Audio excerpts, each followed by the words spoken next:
اللهم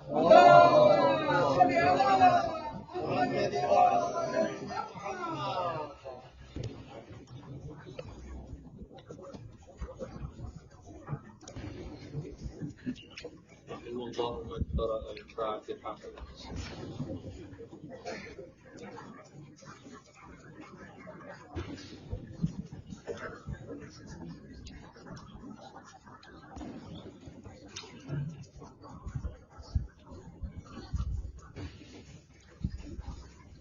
أعوذ بالله السميع العليم من الشيطان اللعين الرجيم. بسم الله الرحمن الرحيم. الحمد لله رب العالمين غير مخلوق من رحمته ولا مستنكف عن عبادته. فطر الخلائق بقدرته ونشر الرياح برحمته.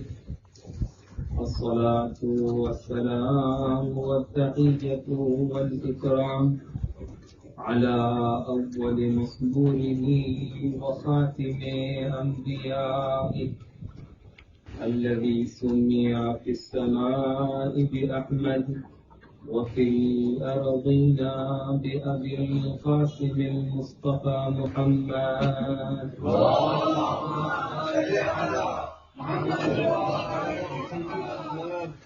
الصلاة والسلام والتحية والإكرام على آل بيته الطيبين الطاهرين المعصومين المنتجبين الذين أذهب الله عنهم الرجس أهل البيت وطهرهم تطهيرا.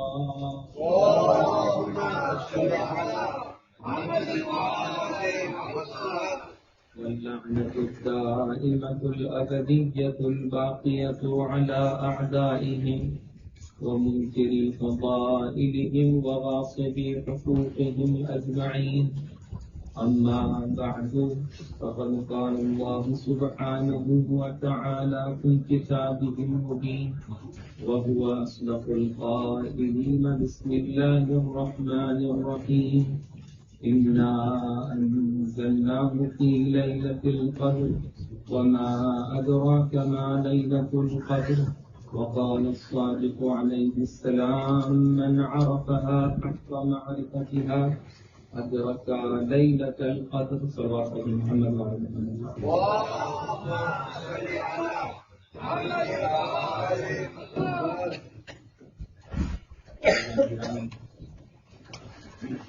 نظرگاران سید کونین، مختصر میری طبیعت ناساز چل رہی تھی. انشاءاللہ دعا ہے کہ ذکر کے صدقے میں اللہ تعالیٰ نصیب کرے. طبیعت خراب ہونے کا ایک فائدہ یہ ہے کہ ہو سکتا ہے کہ ہمت سانس نہ دے اور گفتگو مختصر رہے تو کم وقت آپ کا وقت لیں. جب ہم لوگ گفتگو کرتے ہیں اہل بیت رحمۃ السلام کے کسی بھی فرد کے حوالے سے تو ہماری گفتگو دو محوریت پر اور دو چیزوں پر قائم رہتی ہے. یا تو ہم اہل بیت علیہ السلام کے فضائل کو بیان کرتے ہیں یا ہم ان کے اقوال پر گفتگو کرتے ہیں. اور ہمیشہ ہماری گفتگو، ہمارے ڈسکشنز انہی دو تھیمز کے اوپر آپ کہہ سکتے ہیں، ایسپیکٹس کے اوپر ہوگا. اس کا ریزن یہ ہے کہ جب تک کہ آپ کسی فرد کی اہمیت کو نہیں پہچانتے ہیں، سگنیفیکنس کو نہیں پہچانتے ہیں کہ وہ انسان کیسا ہے. اگر فرض کر لیجیے کوئی انسان ہے کہ جو آ کر آپ کو فرض کیجیے کہ فلائٹس کے بارے میں کچھ بتا رہا ہے کہ یہ جو چیزیں ہیں اس کے حوالے سے یہ ڈسکشنز ہوتے ہیں، اور آپ کو یہ پتا ہو کہ سامنے والا پوری زندگی میں اس نے فلائٹس کے حوالے سے فرض کیجیے کوئی اسٹڈی نہیں کی، تو آپ کہیں گے کہ یہ جو بات سامنے والا مجھ سے بتا رہا ہے میں اس کو مکمل طور پہ یقین نہیں مان سکتا. ایون بہت سے اسٹوڈنٹ آپ امپورٹنس نہیں دیتے، لیکن اگر آپ کو پتا ہے کہ ایک فرد ہے کہ جس نے اپنی پوری زندگی اس کے اوپر لگائی، ایک فرد ہے کہ جس کو پورا علم ہے، فرض کر لیجیے ایک انسان ہے وہ آپ سے ایک پرسکرپشن کے بارے میں توضیحات دے رہا ہے اور آپ کو پتا ہے کہ اس کو میڈیکل سائنس کے بارے میں کچھ نہیں پتا ہے، تو آپ اس کی بات کی اہمیت نہیں سمجھیں. آپ کہیں گے کوئی اہمیت ہے ہی نہیں، کیونکہ سامنے والے نے میڈیکل سائنس کے اندر قدم رکھا ہی نہیں. لیکن اگر کوئی ایک بہت ہی ایکسپیرینس ڈاکٹر ہے کہ جس نے ہزاروں لوگوں کی سرجریز کر دی ہیں، ہزاروں لوگ کو ٹھیک کر دیا ہے، ہزاروں آپریشنز کیے ہیں، اور اس کے بعد آپ سے اگر کوئی بات وہ بیان کرتا ہے تو آپ فوراً اس بات کو سیریس لیتے ہیں. کیوں لیتے ہیں سیریس؟ کیونکہ آپ کو پتا ہے کہ جو یہ شخص بات کر رہا ہے وہ کچھ جان کر بات کر رہا ہے، وہ علم کی وجہ سے بات کر رہا ہے. لہٰذا ہم جب فضائل کی بات کر رہے ہوتے ہیں، جب اہل بیت علیہ السلام کے فضائل کو بیان کرتے ہیں، تو یہ مت سوچا کریے کہ یہ خالی ایک ریچول ہے اور ہم لوگوں نے کچھ باتیں بیان کی اور خوش ہو کر چلے گئے. نہیں، یہاں پر یہ فضائل ایک مقدمہ ہوتے ہیں، ایک بیس بنتے ہیں تاکہ جب ہم ان کے کلام کی طرف جائیں، جب ہم اہل بیت کی سیئنس کی طرف جائیں تو ہمیں پتہ چلے کہ وہ فضائل والے افراد جو تھے انہوں نے اس بات کو بیان کیا ہے. تو اب اگر کبھی ہماری عقلیں اس کو ظاہری طور پر انڈرسٹینڈ نہ بھی کر پائیں تب بھی ہم ایک قدم بڑھ کر اس کے اوپر سوچنے پر مجبور ہو جاتے ہیں، کیونکہ اس بات کو کوئی عام شخص بیان نہیں کر رہا ہے بلکہ اہل بیت علیہ السلام بیان کر رہا ہے. محمد وآل محمد صلوات.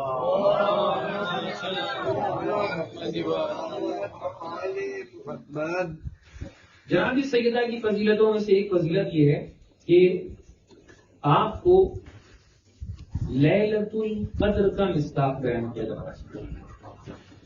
اب یہ موضوع بھی الحمدللہ ہم لوگ کے پاس فضائل اتنے زیادہ ہیں اہل بیت علیہ السلام کے کہ آپ جتنا بیان کرتے چلے جاتے ہیں. آپ دیکھیں اتنے ایام سے فضیلتیں بیان ہو رہی ہیں لیکن فضیلتوں کے زاویے ختم نہیں ہوتے ہیں، کیونکہ الحمدللہ فضیلتوں کا ایک سمندر ہے جو یہاں پر سمایا ہوا ہے.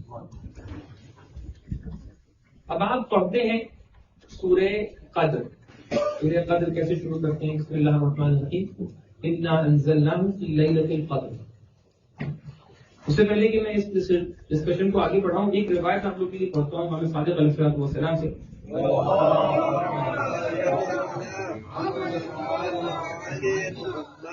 آپ ارشاد فرماتے ہیں کہ یا معشر الشیعۃ خاصموا سورۃ انا انزلناہ تفلحوا. آپ فرماتے ہیں کہ اگر کسی سے گفتگو کرنی ہو، کون سی گفتگو؟ جب حق اور باطل کو ثابت کرنا تو انا انزلناہ کے ذریعے سے بات کرو، تفلحوا، ہمیشہ کامیاب ہوگے. فواللہ انہا لحجۃ اللہ تبارک و تعالی علی الخلق. سورہ انا انزلناہ اللہ کی حجت ہے لوگوں کے اوپر بعد رسول اللہ، رسول اللہ کے بعد. وَإِنَّهَا لَسَيِّدَةُ دِينِكُمْ. محمد وآل محمد صلوات. برائے خوشبو دیے امام زمانہ بلند صلوات.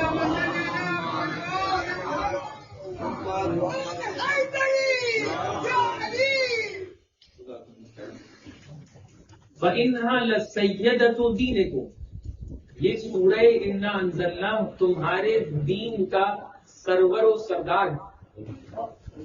یہ سورہ انا انزلناہ تمہارے دین کا لیڈر ہے. وَإِنَّهَا لَغَایَةُ عِلْمِنَا. اور سورہ انا انزلناہ ہمارے علم کی انتہا ہے. یہ بہت ہی عجیب اور بہت ہی امیر اور ڈیپ حدیث ہے. اس حدیث کے ڈیپ ہونے کا ریزن یہ ہے کہ امام فرما رہے ہیں کہ یہ ہمارے علم، ہماری نالج کی انتہا ہے. آپ سوچیں کہ اہل بیت علیہ السلام کی نالج کا ٹاپ نوچ کہاں پر ہوگا. اب یہاں سے ہم لوگ چند جملے شاید ایک دو ایسپیکٹس آپ میں بیان کروں گا، بہت ہی توجہ کے ساتھ اس پہ غور کیجیے. انا انزلناہ فی لیلۃ القدر، ہم نے لیلۃ القدر کو، ہم نے قرآن کو نازل کیا لیلۃ القدر میں. وما ادراک ما لیلۃ القدر، لیکن تم کبھی بھی یہ جان نہیں پاؤ گے، درک نہیں کر پاؤ گے کہ لیلۃ القدر کیا ہوتا ہے. لیکن جب ہم ایک آیت آگے بڑھتے ہیں تو کیا دیکھتے ہیں؟ اللہ تعالیٰ ارشاد فرما رہا ہے لیلۃ القدر خیر من الف شہر. اب سوال یہ ہے کہ اللہ تعالیٰ کہہ رہا ہے کہ وما ادراک ما لیلۃ القدر، تم نے درک نہیں کیا ہے کہ لیلۃ القدر کیا ہے. اس کا دوسرا معنی بھی نکل سکتا ہے کہ تم درک نہیں کر سکتے کہ لیلۃ القدر کیا ہے. اے پروردگار، اس آیت سے سمجھ میں آ رہا ہے کہ لیلۃ القدر کو ہم درک نہیں کر سکتے. درک کر سکتے ہیں مطلب انڈرسٹینڈ کر سکتے ہیں، درک نہیں کر سکتے مطلب we can not understand what is لیلۃ القدر. لیلۃ القدر کو ہم سمجھ نہیں سکتے. لیکن اگلی آیت کہہ رہی ہے لیلۃ القدر خیر من الف شہر. اب اللہ تعالیٰ ایکسپلین کرنا شروع کر رہا ہے کہ لیلۃ القدر وہ رات ہے کہ جو 1000 مہینوں سے افضل ہے، اور ایکسپلین کر رہا ہے کہ اس میں فرشتے نازل ہوتے ہیں. اب یہاں سے سوال یہ اٹھتا ہے اے اللہ، یا تو یہ کہے کہ ہم لیلۃ القدر کو سمجھ نہیں سکتے، یا پھر یہ کرے کہ اللہ تعالیٰ لیلۃ القدر کو ایکسپلین کر دیں. ایک طرف سے یہ کہہ رہا ہے کہ سمجھ نہیں سکتے، اور ایک طرف سے سمجھانا چاہ رہا ہے. تو آخر ماجرا کیا ہے؟ ماجرا یہ ہے اور جواب یہ ہے کہ اللہ تعالیٰ بتانا یہ چاہ رہا ہے کہ دیکھو لیلۃ القدر کو تم اگر اپنی عقلوں کے ذریعے سے سمجھنا چاہو گے تو کبھی نہ سمجھ پاؤ گے. یہاں پر یا تو اللہ آئے یا اللہ کے خاص بندے آ کر بتائیں، تب سمجھ میں آئے گا کہ لیلۃ القدر کیا ہے. لہذا اللہ تعالیٰ بتانا شروع کرتا ہے کہ لیلۃ القدر کیا ہے اور اس میں اس کی فضیلت کیا ہے اور اس میں کیا کیا ہوتا ہے. اب لیلۃ القدر کو اگر ہمیں سمجھنا ہے تو ہمیں اللہ یا اللہ والوں کے پاس جا کر سمجھنا پڑے گا کہ لیلۃ القدر کیا. سب سے اہم ترین زاویہ جو لیلۃ القدر کا بیان کیا جاتا ہے، تو پھر میں ایک حدیث کے ذریعے سے آپ کے سامنے بیان کرتا ہوں. ایک مرتبہ صلوات پڑھیں محمد وآل محمد.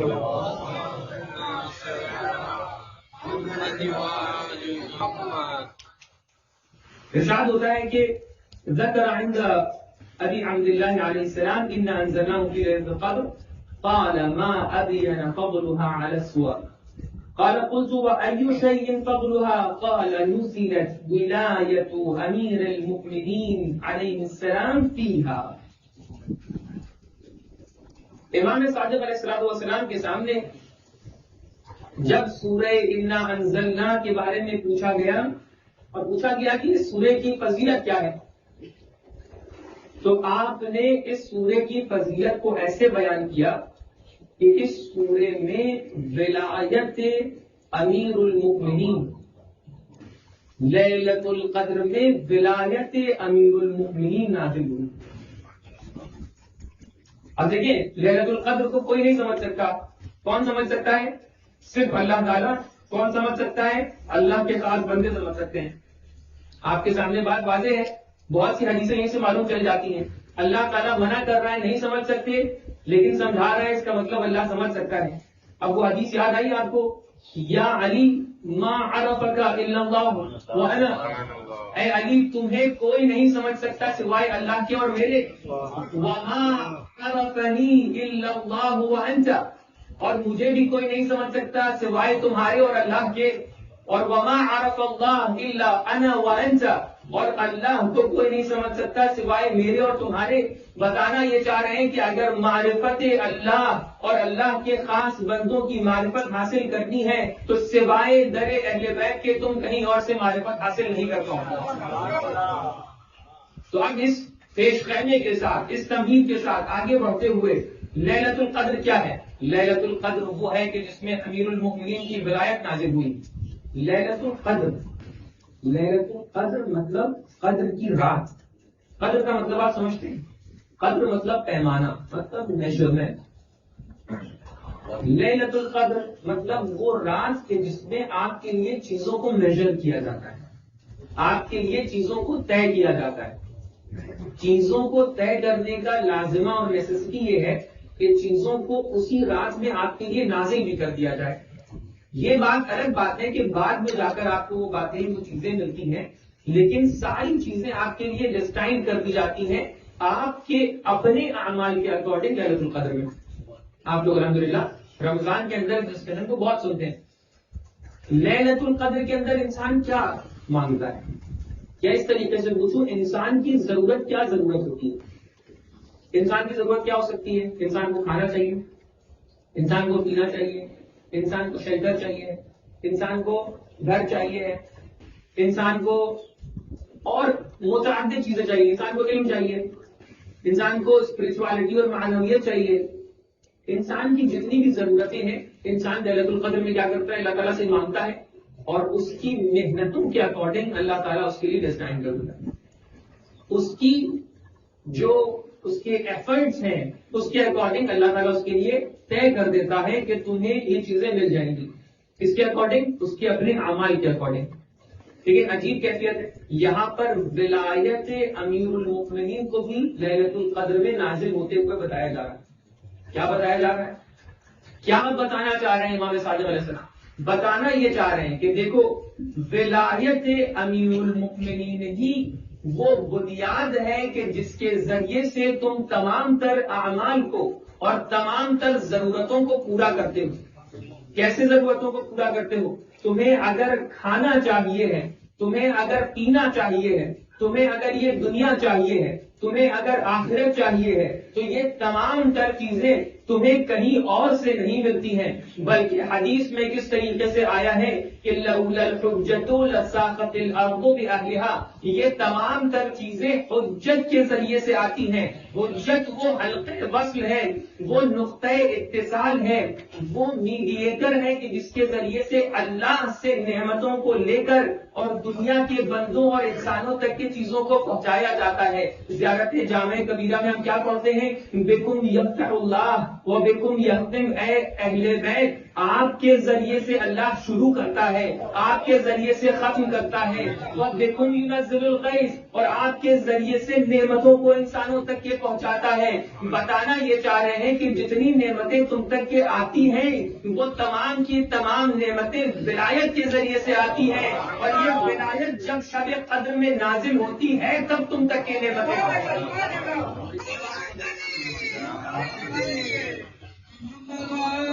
محمد صلوات۔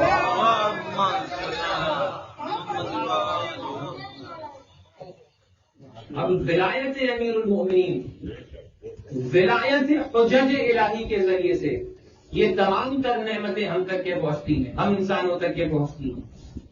اگر یہ ولایت کی نعمت نہ ہو تو وہ میڈیٹر اس بیچ میں نہیں ہے۔ اب ہمیں فلاسفیکل ڈسکشن یہاں پر نہیں کرنے ہیں، لیکن یہ بہت آسان سی چیز ہے اور بہت ہی انڈرسٹینڈیبل کنسپٹ ہے کہ آپ کسی بھی کمپنی میں چلے جائیں، کسی بھی اسکول میں، کالج میں، یونیورسٹی میں چلے جائیں، اگر آپ کو کوئی بھی کام کرانا ہوتا ہے تو آپ پروٹوکول کے تھرو جاتے ہیں، آپ ایک چین کے تھرو جاتے ہیں۔ آپ اگر یہ چاہیں کہ ڈائریکٹلی، اگر یہ بھی ایک اپنے آپ میں ایک کوشچن ہے، میں صرف آپ لوگ کے لیے پیش کر رہا ہوں، بہت ڈیٹیل میں نہیں جاؤں گا تاکہ آپ لوگ سوچیں اس کے اوپر۔ وہ کوشچن کیا ہے؟ ہم اہل بیت علیہ السلام کے در کو، اہل بیت علیہ السلام سے بہت سی شخصیات باب الحوائج ہیں، یعنی آپ اپنی حاجت کو لے کر ان کے پاس جاتے ہیں اور وہ آپ کی حاجت کو پورا کر دیتے ہیں۔ آپ اہل بیت علیہ السلام سے توسل کرتے ہیں، یعنی آپ اپنی حاجتوں کو لے کر جاتے ہیں اور اسے درخواست کرتے ہیں ہماری حاجتوں کو پورا کر دیجیے، ہمارے لیے شفاعت کر دیجیے۔ بہت سے لوگوں کے لیے شفاعت کا کانسیپٹ سمجھ ان کو نہیں آتا ہے، تو اس لیے وہ کہتے ہیں کہ نہیں، شفاعت جیسی کوئی چیز نہیں ہے، ہمیں ڈائریکٹلی اللہ کے پاس جانا چاہیے۔ اللہ تعالیٰ نے کبھی بھی اپنے راستوں کو بندوں کے لیے بند نہیں کیا، اللہ تعالیٰ نے کبھی بھی اپنے دروازے کو بندوں کے لیے بند نہیں کیا، اللہ تعالیٰ نے ہمیشہ بندوں کو بلایا ہے۔ اب یہ بندے چاہے تو اللہ تعالیٰ تک کے ڈائریکٹلی چلے جائیں، کوئی اعتراض نہیں، اور چاہے تو اللہ تعالیٰ کے خاص بندوں کی طریقے سے جائیں کہ جس طریقے سے جناب یوسف کے بھائیوں نے جناب یعقوب کو وسیلہ بنا کر اللہ تعالیٰ سے مانگا، یہ بھی صحیح ہے. لیکن سوال اس بات پر ہے کہ اللہ تعالیٰ جب عطا کرتا ہے تو اللہ تعالیٰ کیسے عطا کرتا ہے؟ کیا اللہ تعالیٰ عطا کرنے میں بھی ہو سکتا ہے ہمارے پاس اتنا علم نہ ہو کہ ہم پروٹوکول کی رعایت کریں، لیکن اللہ تعالیٰ کا یہ نظام خلقت جو ہے اس کے اندر پورا منظم نظام موجود ہے. اللہ تعالیٰ آپ کی بات کو ڈائریکٹ سن سکتا ہے، لیکن جب دینے کا موقع آتا ہے تو وہ ضرور حجت کے ذریعے سے دیتا ہے. یہ نظام کائنات ہے، کیونکہ اللہ تعالیٰ اس نے بنایا ہی اس لیے ہے. آپ ڈائریکٹلی اللہ تعالیٰ سے کیوں نہیں لے سکتے؟ نہیں، اللہ تعالیٰ نے حجت کو بنایا اس لیے ہے تاکہ یہ ایک کنیکشن ہو اس دنیا اور اللہ تعالیٰ کے درمیان. اب اگر ڈائریکٹلی آپ تک کہ اللہ تعالیٰ کسی چیز کو پہنچانا چاہے تو پھر اللہ تعالیٰ نے حجت الہی کو کیوں بنایا؟ پھر یہ بات انکار ہے اللہ تعالیٰ کے پورے نظام کا. ہم لوگ کبھی کبھی کسی بات کا انکار کرتے ہیں، ہمیں شدت اس کی پتہ نہیں چلتی. اگر اس چیز کی بات ہم کریں تو پھر اللہ تعالیٰ کو قرآن بھیجنے کی ضرورت نہیں تھی، وہ ڈائریکٹلی انسانوں کی عقلوں پر باتوں کو نازل کر سکتا تھا. کیا اللہ تعالیٰ مجبور تھا قرآن نازل کرے؟ اگر ہم یہ بات کریں تو اللہ تعالیٰ کو انبیاء کو بھیجنے کی ضرورت بھی نہیں تھی. اللہ تعالیٰ ڈائریکٹلی فرشتوں کو نازل کر دیتا، فرشتوں کو بھیجنے کی ضرورت نہیں تھی. اللہ تعالیٰ ڈائریکٹلی تمام تر معارف کو آپ کی عقلوں پر نازل کر دیتا. پھر کیا ضرورت تھی ان سب چیزوں کی؟ اگر یہ بات تھی تو اللہ تعالیٰ آپ کو اس دنیا میں نہ بھیجتا، آپ کو ڈائریکٹلی جنت و جہنم کر کے بھیج دیتا، کوئی سوال کرنے والا نہیں تھا. لیکن یہ نظام کائنات کو اس طریقے سے بنایا گیا کہ آپ کو اختیار دیا جائے.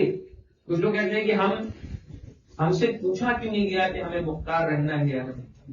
جب انسان ہوتا ہے تب اس سے پوچھا جاتا ہے، جب کوئی نہیں ہے تو اس سے کیا پوچھا جائے گا؟ تو اب اس نظام کائنات کو بنایا گیا تاکہ آپ اس نظام کائنات میں آئیں اور اس اختیار کے ساتھ اس زندگی کو بسر کریں اور اس اختیار کے تحت یا صحیح یا غلط راستے کو اپنائیں اور اس راستے کو طے کر کے اس آخری منزل تک کے پہنچ جائیں. اللہ تعالیٰ نے جہنم کو اس لیے نہیں بنایا کہ آپ اس کے اندر رہیں، جہنم کو اس لیے بنایا تاکہ وہ خالی رہے. لیکن کچھ انسان اس کے باوجود کہ اللہ تعالیٰ نے جہنم کو ان کے لیے نہیں بنایا لیکن پھر بھی وہ اس کی طرف جانا پسند کرے تو وہ ان کی بدبختی ہے، اللہ تعالیٰ کی رحمت میں کوئی کمی نہیں.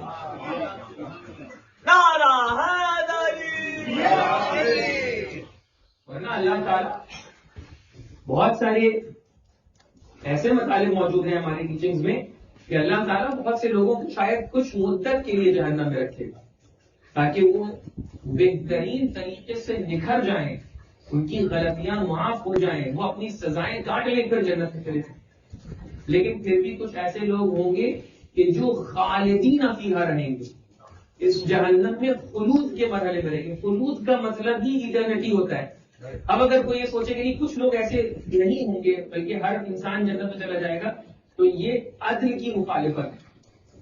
کبھی کبھی انسان کہتا ہے کہ مجھے جسٹس سے بہت پیار ہے، مجھے بہت پسند ہے کہ اس پوری دنیا میں عدل اور انصاف رہے، لیکن میں صرف اتنا چاہتا ہوں کہ جسٹس ہو.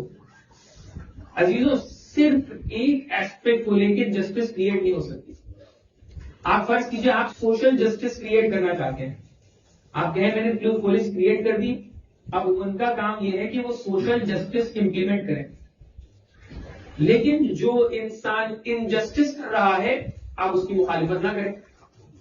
آپ کہیں نہیں مجھے تو خالی جسٹس سے محبت ہے، مجھے خالی جسٹس سے پیار ہے، مجھے انجسٹس سے کام نہیں ہے. آپ کہیں مجھے خالی اچھائی سے کام ہے، جو برائی سے کام نہیں ہے. جب اچھائی سے حقیقی معنی میں پیار ہوتا ہے، اگر آپ حقیقی معنی میں اللہ اور اللہ والوں سے محبت کرتے ہیں تو اس محبت کا تقاضا یہ ہوتا ہے کہ جو اس راستے سے ہٹانا چاہتا ہے اس سے آپ محبت نہ کریں. اس محبت کا تقاضا یہ ہوتا ہے کہ اگر کوئی انسان اس محبت کے راستے کو خراب کرنا چاہے تو آپ کے دل میں اس کے لیے محبت نہ بچے. اب اگر اللہ تعالیٰ نے ولایت اہل بیت کو، اللہ تعالیٰ نے ولایت پیغمبر کو، اللہ تعالیٰ نے ولایت انبیاء کو اس لیے بنایا تاکہ آپ اس راستے پر چل کے جنت تک کے پہنچ سکیں تو اب اس کا مطلب یہ ہے کہ آپ محبت کرتے ہیں، انبیاء سے محبت کرتے ہیں، اہل بیت سے محبت کرتے ہیں، اس راستے سے محبت کرتے ہیں، اللہ سے محبت کرتے ہیں. یقیناً یہ محبت اپنی جگہ بالکل صحیح ہے، لیکن اسی محبت کا تقاضا یہ ہے کہ اگر کوئی اس راستے کو کاٹنا چاہے، اگر کوئی اس راستے کو بند کرنا چاہے تو ہمارے دل میں ایسے شخص کے لیے کوئی پرسنل وجہ سے نہیں، کوئی پرسنل خامی کی وجہ سے نہیں، بلکہ کیونکہ وہ ہمارا راستہ قطع کیے دے رہا ہے، کیونکہ وہ ہمارا راستہ بند کیے دے رہا ہے، لہذا اس سے ہمیں دشمنی ہونے لگتی. اور یہ ہماری زندگی میں بہت ہوتا ہے. ابھی آپ فرض کیجئے کہ آپ کہیے کہ مجھے اپنا گھر بہت پسند ہے، اور اپنا گھر ایسا پسند ہے کہ کوئی بھی آ کے میرا گھر توڑ دے مجھے کوئی پریشانی نہیں ہوگی، لیکن مجھے اپنا گھر پسند ہے. اپنے گھر سے محبت کا تقاضا یہ ہے کہ اگر کوئی آ کر آپ کے گھر کی دیوار توڑ رہا ہے تو آپ فوراً اس کے سامنے آ کے کھڑے ہوں، ورنہ آپ کو حقیقی معنی میں محبت نہیں ہے. اسی لیے ہم لوگ کو روایت میں ملتا ہے. آج میں ایک روایت پڑھ رہا تھا کہ جس انسان نے جناب سیدہ کو غضبناک کیا اور ان کا حق چھینا، اگر دنیا کے تمام انبیاء 1,24,000 انبیاء اور اللہ کے مخلوق تمام فرشتے بھی اس کے لیے شفاعت کریں، اللہ تعالیٰ اس کو جہنم سے باہر نہیں نکالے. یہ حدیثیں جھوٹ نہیں ہے، یہ حدیثیں محبت کا تقاضا ہے. ہمیں کوئی پرسنل دشمنی کسی سے نہیں ہے، لیکن ہمیں پریشانی اس بات پر ہے کہ کتنا ایسا جہل ہے جو ہمارے درمیان موجود ہے کہ جس کے ریزن وہ لوگ ہیں. ہمیں کسی سے دشمنی نہیں ہے، لیکن ہم تک کہ اہل بیت علیہ السلام کی باتیں نہیں پہنچنے دی گئی. ہمیں کسی سے دشمنی نہیں ہے، لیکن ہم تک کہ ان کی سیرت کو نہیں پہنچنے دیا گیا. یہ بالکل اس طریقے سے فرض کیجئے کہ آپ کو بھوک لگ رہی ہے، آپ کھانے کا انتظار کر رہے ہیں، آپ کو کھانے سے محبت تھی کیونکہ کھانا آپ جو ہے آپ کو اسٹرینتھ دیتا. راستے میں کسی نے کھانا آپ کا لوٹ لیا، آپ کہیں کہ اسٹل ہمیں کوئی پریشانی نہیں، ہو ہی نہیں سکتا. جب آپ اسٹارٹ کرنے کے مرحلے تک کے آئیں گے آپ کو خود بخود دشمنی شروع ہو جائے گی. جتنا آپ کی بھوک زیادہ بڑھتی جائے گی آپ کو اتنا پریشانی زیادہ بڑھتی چلی جائے گی. آج 14 سینچریز گزرنے کے بعد کیا آپ کی بھوک زیادہ نہیں ہوگی؟ کیا آپ پریشان نہیں ہو گئے کہ ایک مسئلے پر آپ کو کتنی باتیں نظر آتی ہیں، آپ کو پتہ نہیں چلتا کہ کس آیت کا معنی کیا ہے، کس حدیث کا معنی کیا ہے؟ کیا آپ تھک نہیں گئے ہیں کہ ہمیں پتہ نہیں ہے حدیث میں کیا ہے؟ العلم نقطۃ کثرہ الجاہلون. علم خالی ایک نقطہ ہے، جاہلوں نے اس کو بڑھا دیا ہے. میں اپنی طرف اس لیے اشارہ کر رہا ہوں کہ کوئی اس کو کبھی کبھی کیا ہوتا ہے نا کہ جو خطیب ممبر پر بیٹھا ہوتا ہے وہ اس بات کی رعایت نہیں کرتا ہے کہ جب وہ آپ کو باطل کی طرف اشارہ کر رہا ہے تو وہ اس طرف اشارہ کر رہا ہے یا اس طرف اشارہ کر رہا ہے. تو کبھی کبھی کچھ لوگ کو برا لگ جاتا ہے کہ مولانا نے جب باطل کا اشارہ کیا، جیسے میں ابھی اشارہ کرا تو میں نے ادھر ہاتھ کیا ہوا تھا، تو میں نے جب مثال پلٹی تو ادھر ہاتھ کر دیا تاکہ کہیں یہ نہ سوچے بھائی ہمارے کہ یہ مولانا نے باطل کا اشارہ کیا تو ہماری طرف اشارہ کیا، حق کا اشارہ کیا تو اس طرف اشارہ کیا. اس لیے اس کا بھی احتیاط کرنا پڑتا ہے انسان کو ممبر کو بیٹھے. تو عزیزوں ہم تھک گئے ہیں، صحیح معنی میں تھک گئے ہیں، کیونکہ ہم لوگ کو، اور جب تک کہ ہمیں یہ تھکان اور یہ پیاس اور یہ بھوک محسوس نہیں ہوگی نا تب تک کہ ہمیں اپنے وقت کے ایمان کی ضرورت محسوس نہیں ہوگی. اگر آپ یہ سوچنے لگے کہ جو ہمارے پاس موجود ہے وہ ہمارے لیے کافی ہے اور ایک دم پرفیکٹ ہے، تو کل سے آپ یہ سوچنے لگیں گے کہ ہم نے اپنی سوسائٹیز کو ایک دم پرفیکٹ بنا لیا ہے، ہمارے پاس پورا پیکج موجود ہے، ہمارے پاس ساری تعلیمات موجود ہیں، ہمیں ایمان کی کیا ضرورت ہے. لیکن نہیں، جب آپ کے دل میں یہ پیاس بڑھے گی، ہم اپنی باتوں کو حل نہیں کر پا رہے. بہت سی باتیں ہیں کہ جو ڈزنٹ میک سینس ہمارے لیے، اور جب ہم اس اسٹیج میں آئیں گے کہ ہمیں محسوس ہوگا کہ بہت سی باتیں ہمیں سمجھ میں نہیں آ رہی ہیں، بہت سی باتوں کو ہم حل نہیں کر پا رہے ہیں، بہت سی آیتوں کو ہم نہیں سمجھ پا رہے ہیں، بہت سی روایتوں کو ہم نہیں سمجھ پا رہے ہیں، تب ہمارے دل میں شدت پڑے گی کہ کاش ہمارے وقت کے امام آ جائے تو ہمیں اس مسئلے کو جواب دیں. ورنہ ہم لوگ دھیرے دھیرے سوچنے لگیں گے تو پرفیکٹ ہونے لگے. اگر آج میں سوچ کے آیا تھا کہ میں کم بولوں گا اور آج ہی گفتگو آگے بڑھتی چلی جا رہی. تو عزیزوں لیلۃ القدر میں سب سے اہم ترین ایسپیکٹ کیا ہے کہ اللہ تعالیٰ امام صادق علیہ السلام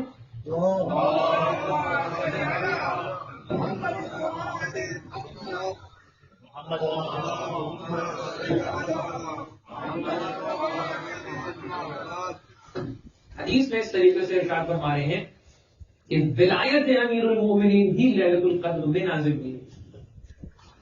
ولایت امیر المومنین لیلۃ القدر میں اس طریقے سے نازل ہوئی ہے کہ اب جتنے لوگوں کو اس لیلۃ القدر میں اپنے لیے ضرورتیں محسوس ہو رہی ہیں، اپنی چیزیں ان کو چاہیے ہیں، وہ اللہ تعالیٰ سے مانگ رہے ہیں پروردگار مجھے یہ دے دے، مجھے روزی دے دے، مجھے رزق دے دے، مجھے گھر دے دے، مجھے اسباب دے دے، مجھے نسل دے دے، مجھے بچے دے دے، مجھے بہترین شریک حیات دے دے.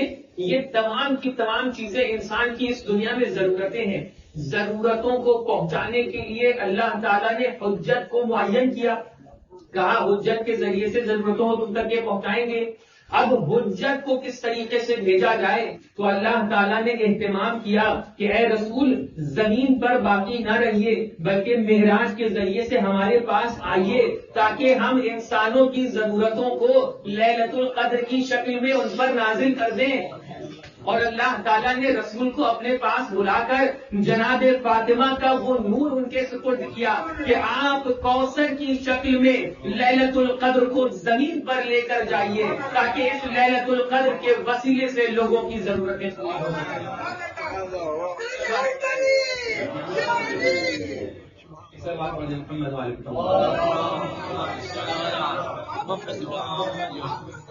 اسی لیے ہم نے دیکھا ہے کہ جناب سیدہ اور لیلۃ القدر میں بہت سی سملیرٹیز موجود ہیں، بہت سی شباہتیں موجود ہیں. تنزل الملائکۃ والروح فیہا، ملائکہ اور ملائکہ کے سب سے بڑے سردار روح الامین جبرائیل لیلۃ القدر میں نازل ہوتے ہیں. کیا آپ کو تعجب ہو رہے ہیں کہ جبرائیل امین جناب سیدہ پر آتے ہیں؟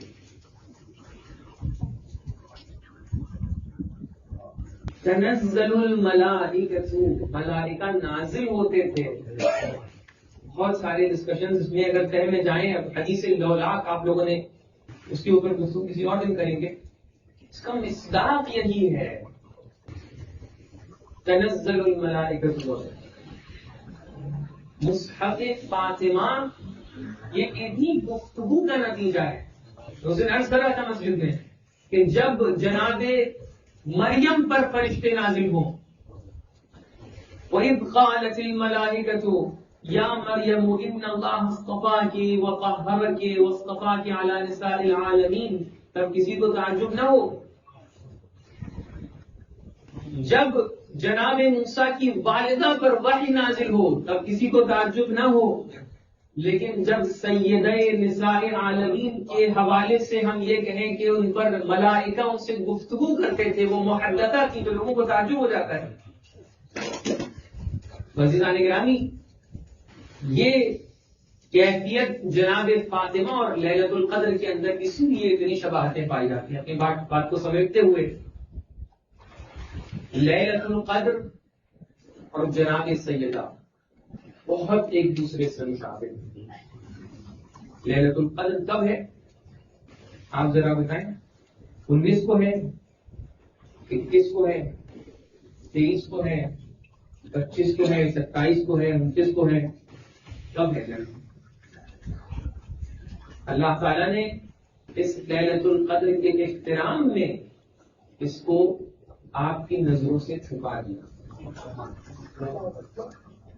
اور بالکل اسی طریقے سے جناب فاطمہ بھی لوگوں کی نظروں کے سامنے تھی، لیکن امام فرماتے ہیں لِأَنَّ الْخَلْقَ فُطِمُوا عَنْ مَعْرِفَتِهَا، ان کے احترام میں لوگوں کے سامنے سے چھپا دیا ہے. لوگ درک نہیں کر سکتے ہیں. یہ ان کی زندگی تھی، اور اس دنیا سے جانے کے بعد آپ کی قبر بھی چھپی ہے. جنت البقیع میں ہے نہیں، رسول اللہ کی قبر کے پاس نہیں، کہاں ہے نہیں پتا. بہت سارے علل و اسباب ہیں کیوں چھپا دیا. احترام چھپا دیا. کیوں چھپا دیا ہے؟ ظلم کی وجہ سے چھپا دیا. کیوں چھپا دیا ہے؟ پیغام کی وجہ سے چھپا دیا ہے. کیوں چھپا دیا ہے؟ حقانیت کو ثابت کرنے کے لیے چھپا دیا. ورنہ کیا علی گوارا کرتے کہ رسول اللہ کی اکلوتی بیٹی جب اس دنیا سے جانے لگے تو لوگ یہ چاہتے ہیں کہ تشییع جنازہ میں جتنے زیادہ لوگ شریک ہو سکیں مستحب ہوتا ہے، لیکن سیدہ وصیت کر کے جاتی ہیں کہ میرے جنازے میں کسی کو شریک نہ ہونے دیجیے گا، بالخصوص ان لوگوں کو شریک نہ ہونے دیجیے گا جنہوں نے ولایت کے راستے کو دوسروں پر سے روکا. اور اس طریقے سے جناب سیدہ کے آخری لمحات طے ہوتے ہیں. آج اس دنیا سے چلی گئی سیدہ. حضرت امیر ہیں، ایک مرتبہ اسما سے کہتے ہیں ذرا غسل کے سامان کو فراہم کرو. غسل کے سامان کو فراہم کرنے لگتے ہیں. ایک مرتبہ کیا دیکھتے ہیں، جبرائیل چلے آ رہے، کہیں سے میکائیل چلتے چلے آ رہے ہیں. اور اس کے بعد بہت ہی احترام سے اسرائیل آتے ہیں. یہ مانا ہے نا سیدہ کی محدثہ ہونے کا کہ فرشتے آپ کے پاس آ رہے ہیں، غسل دینے لگتے ہیں. ایک مرتبہ غسل دیتے دیتے گریا ازاری میں مصروف ہو جاتے ہیں، اور ایک مرتبہ چیخ مار کر رونا شروع کر دیتے ہیں. گھر والے پریشان ہو جاتے ہیں، حضرت امیر کیا ہو گیا ہے؟ ایک مرتبہ بتاتے ہیں پوری زندگی جو سیدہ نے مجھ سے چھپایا، میں نے وہ منظر آج دیکھ لیا. جس ٹوٹی ہوئی ہڈی کو جناب سیدہ مجھ سے چھپاتی رہی، اس ٹوٹے ہوئے پہلو کو میں نے دیکھ لیا. جس چہرے کے نشان کو مجھ سے چھپاتی رہی، میں نے اس کو آج دیکھ لیا. جس تازیانے کے نشان کو میں چھپاتی رہی، میں نے اس کو آج دیکھ لیا. ایک مرتبہ زینب آگے بڑھ کے پوچھتی ہے بابا آپ کیوں رو رہے ہیں؟ ایک مرتبہ حضرت امیر کہتے ہیں بیٹا میں نے بازوؤں پہ تازیانوں کے نشان کو دیکھ لیا. عجب نہیں جناب زینب نے جان بوجھ کر یہ سوال کیا ہو، حضرت امیر نے دلاسا دے دیا ہوگا. لیکن بیٹا یہ یاد رکھنا اپنی ماں کے بازوؤں پر تازیانوں کے نشان دیکھ لو. کل کو کربلا ہوگی اور دشمن کا تازیانہ ہوگا، تمہارے بازو ہوں گے. کبھی دشمن تازیانوں سے ماریں گے، کبھی تمہارے رسن باندھیں گے، کبھی تمہاری چادروں کو چھینیں گے. اے بیٹا زینب تم سب سے بڑی خاتون ہوگی، تمہیں بچوں کا خیال رکھنا ہوگا، تمہیں بڑوں کا خیال رکھنا ہوگا. الا لعنت اللہ علی القوم الظالمین وسيعلم الذين ظلموا اي منقلب ينقلبون. ما ترك